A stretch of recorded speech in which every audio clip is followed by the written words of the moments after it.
First question है हमारे पास, how many times has the preamble of the constitution been amended.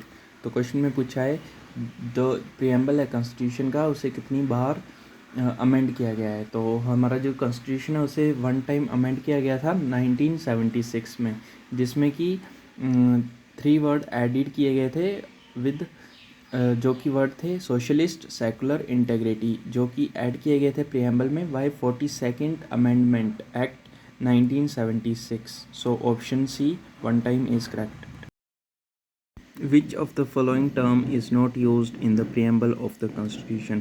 तो इनमें से कौन सी टर्म है जो हमारे प्रियम्बल कॉन्स्टिट्यूशन के प्रियम्बल में नहीं यूज़ की गई है। तो उसका आंसर हो जाएगा ऑप्शन डी, यूनियन। जो यूनियन है वो हमारे प्रियम्बल ऑफ कॉन्स्टिट्यूशन में यूज़ नहीं की गई है। Liberalism is a symbol of, जो हमारा लिबरलिज्म है ना वो किस चीज़ का सिंबल है। तो जो हमें पता है जो लिबरलिज्म है ना वो एक पॉलिटिकल स्टडी है जो कि बेस्ड होती है आइडियाज़ पे, फ्रीडम पे एंड इक्वालिटी पे। तो ऑप्शन सी है जो freedom of social, political and economic aspects is correct. Where we can see the values of Indian democracy in the constitution. जो वैल्यूज़ हैं इंडियन डेमोक्रेसी की वो रिफ्लेक्ट की जाती हैं preamble of the constitution. So option A is correct.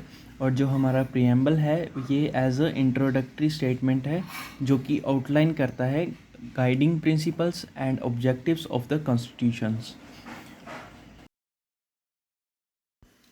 इस question में पूछा है जो प्रियम्बल है कॉन्स्टिट्यूशन का उसमें कौन कौन सी फॉर्म्स डिस्क्राइब्ड है।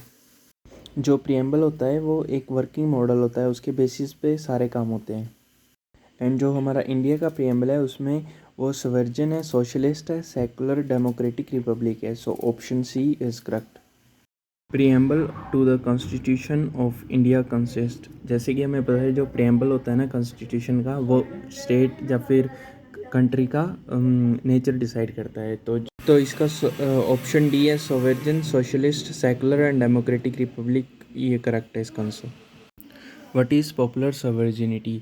पॉपुलर सॉवरेनिटी का मतलब होता है कि जो पीपल होते हैं वो होल्ड करते हैं ultimate powers in the nation, जिसके कारण वो डोमिनेट कर सकते हैं गवर्नमेंट के ऊपर।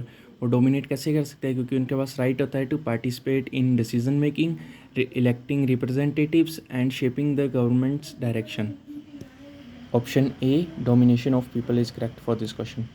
विच of the following was the chairman of constituent assembly of India.